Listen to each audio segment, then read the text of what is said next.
King of the Pit TV. Let's talk Nirvana, yeah? Let's talk Nirvana. Let's talk Nirvana. This one goes out to all you Nirvana heads. I'm going to talk about the 3 studio albums. We're going to compare them to some degree. And I'm going to give you some things to talk about. Yeah? So if you're a Nirvana fan, hold on tight. Click like and subscribe as always, yeah? Let's get this channel up to good stead, yeah? So, let me tell you my introduction to Nirvana. Back when naughty people used to torrent music, somebody came across a torrent of the entirety of Nirvana's works, including a lot of B-sides, including a lot of bootlegs. It was a Goliath amount of material, surprisingly, for a band like Nirvana that sort of came and went momentarily. And that was my introduction to Nirvana. I was a teenager, to say the least, right? Now, I enjoyed so much of the material I heard, some more than others. You know, have you ever come across a tune or a rhythm or a musical moment that has stuck in your mind, like has left a imprint into your mind where it resurfaces every once in a while? One of mine is the drum beat to Scentless Apprentice. Dun, dun, dun, dun, dun, dun, dun, dun, dun, dun. For some reason, that beat has, in a magical way, just created its own compartment in my brain to resurface every once in a while. And out of interest, if you're that way inclined, so did Metallica's Whiplash. Dun, dun, dun, dun, dun. There's just particular tunes that are just there, and Nirvana had the power. The drummer on that track, which leave a comment down below because no, it's not Grohl. Tell me who the drummer was on that record. Had the power and the cadence and the tone to influence my brain in such a strong manner. In Bloom was a favourite of mine when I was in high school. Really liked In Bloom. Loved the chorus. Loved the emphasis and the power behind it. And I liked a couple of the more... I didn't like the numbers that were too bleak, too dreary. But I liked a couple of the acoustified numbers, the cleaner numbers. About a Girl was a good number. All Apologies was a good number. But what we're going to do... And I might look at my phone from time to time as I just sort of re-clarify what material was on what record so I don't bypass anything. We're going to talk about these albums. And I'm going to go through order, but I might bounce back and forth. And I just want to let you know, I've not listened to Nirvana for the best part of a year. Okay? So this goes to show the connection the music has made upon me. Because... you know, you get force-fed so much media and material and content or whatever you want to consider it in a day-in, day-out basis throughout an entire lifetime that which holds no value just gets thrown away. Your brain's like, we don't fucking care. See you later. But that which holds value is worth remembering. It creates, as I said earlier, an imprint. So let's start with Bleach. And let me tell you, when I did listen to this, I have a reaction channel. If you just come across me via this video, I got a reaction channel where I garner most of the views and create a community of mine. We listened to all of the Nirvana records, and people were even putting me on to, you know, the incesticide and hormoning, and I was coming across material I never really checked out before, so that was pretty damn cool. So we went through all of that on the reaction channel, King of the Pit TV, right? This is King of the Pit Media. We started off with Bleach. Now, Bleach is my least favourite. And we're going to get into great discussion, and I would like you to leave your opinions down below because It's fantastic how Nirvana went through this process between these three records where they created three different products. They aren't alike. There's elements and a foundational, aspect of, oh, this is Nirvana, but there was great artistic development that must apply dependent on what sort of character you are. Because although Bleach wasn't my favourite, I understand why it would be somebody else's. Now, the production value is a bit bleak, arguably cheap, especially in relation to Nevermind in Utero. Definitely cheap in relation, but it's a good effort. It's what some might say is the grunge that the rock was built upon as they developed. That was the grunge, whereas we moved on into a bit more of a singer-songwriter. We moved a bit more into a rock categorization.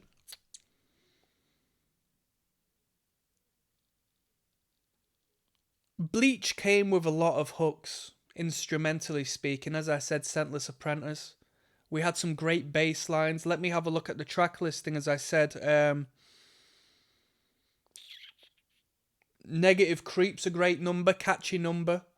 Punk rock. We could call Bleach the more punk rock of the records, and if you like your punk music, such as myself, and you like a more lo-fi approach, and you like a little more grit, and you like a little more fuzz, this is gonna speak to you, Let's remove the polish. Let's get some sandpaper to it and rub a bit of sandpaper on it, About a Girl is a crazy good song. About a Girl is great. School is catchy. I like School. I liked School a lot when I was younger. And we've got a cover on there, Love Buzz, which is a bit upsetting to me because I didn't know it was a cover, and I really enjoyed that song to the point where it was one of my favourites. And not to devalue it by saying, oh, it's a cover, it's not worth my time anymore, but when you apply it so much to a particular band and then you realise, oh, it wasn't their original material, it's painful in its own way. But this album is good. It's punk rock, it's gritty, if I was to apply a colour to it, it's very grey. It's a very dark, gloomy grey colour. Now, one thing about the series of these albums is they came fast, with limited time in between. And normally when a band does that, they, find some degree of popularity and then they have to put another record out because, the label's pressuring them and, shit, we're a fully working band no more. I can quit my job and make music. And then they will either make half of the product that came before when they were hungry because they're not hungry no more, or they will just write more of the same material. But Nirvana did not do that. They did not do that. Let's have a look at the track listing for what came on after that in Nevermind. So Nevermind came the polish. Nevermind came the mainstream, right? So we were independently based. What was it? Sub Pop who put out Bleach, potentially. And then no doubt Nevermind was put out. Who was it put out? DGC Records. I don't know who that was a subsidiary of. Let's find out who that's a subsidiary of. DGC, David Geffen Records, and that's under Universal. And if you didn't know, Universal is the largest, most powerful record label ever, right? It is what it is. Devilish, yeah? Devilish, the amount of power and influence that these corporations have. And we're going to get into the conspiracies behind this band and so forth in another video. We're going to go on a deep dive through that. But let's have a look at the track listing here. So, of course, we start off with Smells Like Teen Spirit, right? Moving on, well, let's put that to one side for a moment. I'm going to talk to you about what I remember and how I approached this record. This album was a pop album, especially in comparison to what came before and what comes after. This was a pop album. This was structured in a pop fashion. This had hit songs.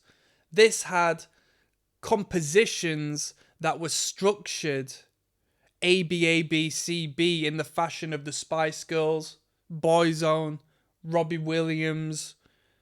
Nirvana were coming to you like a pop band. They were writing songs in a pop fashion. That can't be denied. That's factual, right? Yes, they had distorted guitars. Yeah, they had haircuts and a powerful drum beat, but they were coming to you like pop writers. And that's not to be disrespectful. That's the energy we got off of this record. It was polished. It was glitz and glamour. It was rock stardom. It was sex, drugs, and rock and roll. Arguably, don't shoot the messenger, in a sellout fashion. We've been signed, we've been picked up. We're not going to write another Bleach. We're going to write this. And they came out with a clear step forward into the realms of hooks, structure, and professional craft that we didn't really have prior. Now, like I said, we started off with Smells Like Teen Spirit. Arguably, one may argue the biggest rock song ever to some people. In there, we've got In Bloom, which to me now, I still love the song, but me as a youth, I adored that song. I loved the edge, and in relation to the songwriting and, you know, the pop structure, what we had going on is in the verses, we've got this reeled in, dialed down, lesser dynamic. In the choruses, step on the pedal, get the distortion, get Grohl smashing them drums in comparison to the closed hi-hats and the subtle toms and so forth in the verse sections. Create this powerhouse chorus sing-along section that blows your head off. The utilization of dynamics is great songwriting, and we got that on this record. From there, we got Come As You Are. Probably one of the greatest hooks of all time on that guitar. What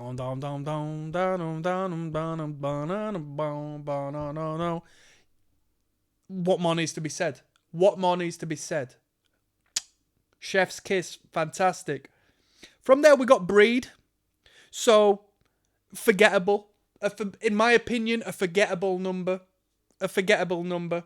We got Lithium, which is a great tune. I really liked that when I was younger. I like this band when they go clean. When they go clean, they do it just as well as when they're distorted. Arguably, they do the clean songs better than the more audacious, distortion-coated numbers, because there was this emotive value they were able to apply into the songs. This band continues to touch the adolescents down to the fact they are relatable with their vibration. They are relatable in their energy. They are relatable in their edge, you know?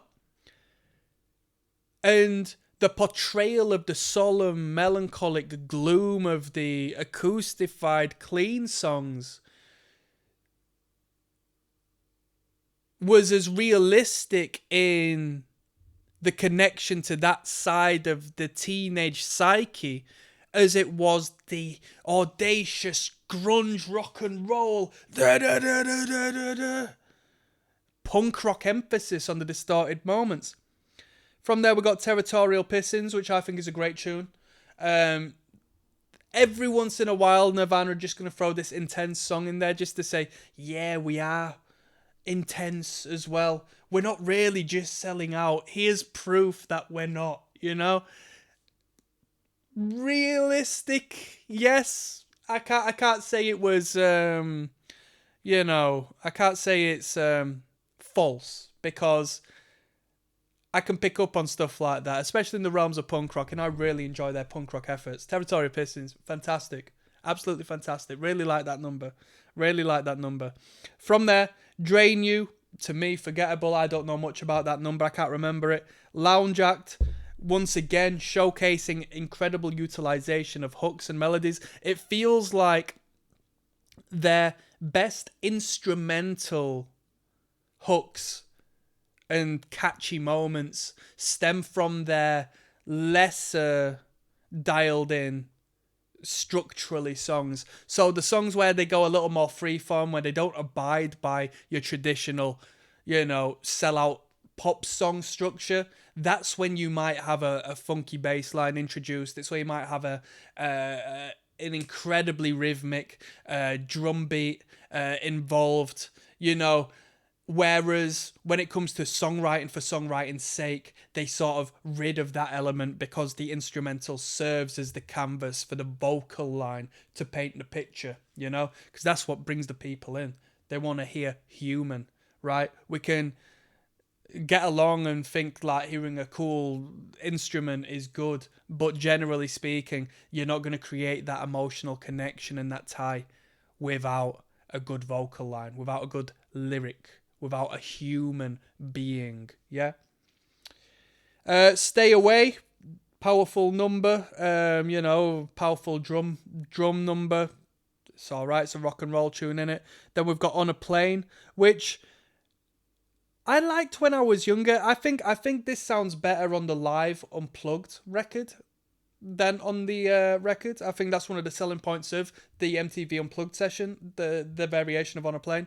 We've got Something in the Way, which I think has a novelty value to. People know that number. And then when you do the whole Kurt Cobain, it's just so miserable. It's got this great novelty to it. The vocal approach is just so unique, It's not a great song, but it's incredibly rememberable. And that's a great showcase of writing capability. And then you've got Endless Nameless, which is trash.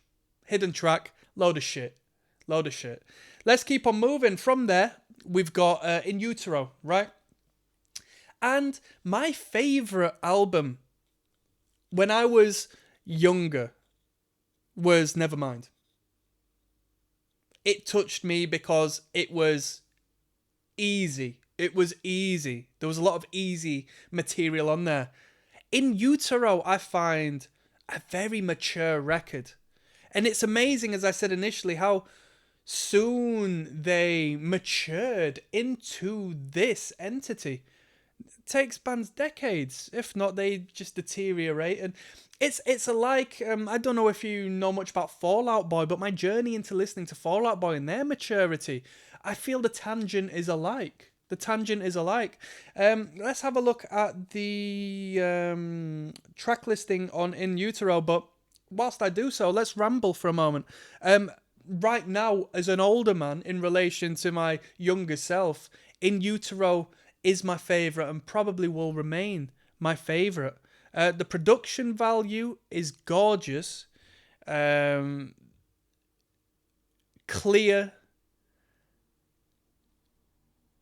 as organic as can be. And the songwriting has sort of backed down from the radio rock and erred a little bit more so into a progressive nature. It's more of a progressive product. Let's have a look at... And before looking at the track list, the one song that comes to my mind automatically, what do you think it is on In Utero? What do you think? What's the first song that comes into your mind? To me, it's Heart-Shaped Box. And after Heart-Shaped Box, it's All Apologies. I associate this record with the clean tones, not with the distortion. Let's have a look at the track listing. Serve the Servants. I don't like that song. I think that's a shit song, personally. I don't like that song. Oh my God. You lot are going to kill me. Because I was talking about Scentless Apprentice on... Alright. Yeah.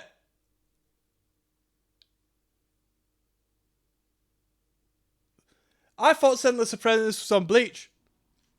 It wasn't. It's on In Utero. So there's a dingy sound to the distortion on this record.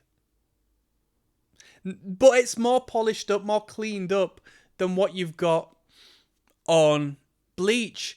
I actually think, looking at Serve the Servants and Sentless Apprentice and stuff, there's an air of, now this is going to sound crazy, but if you know, you know. There's an air of, there's a touch of death metal energy in the soundscape and the energy of this record in the heavier moments.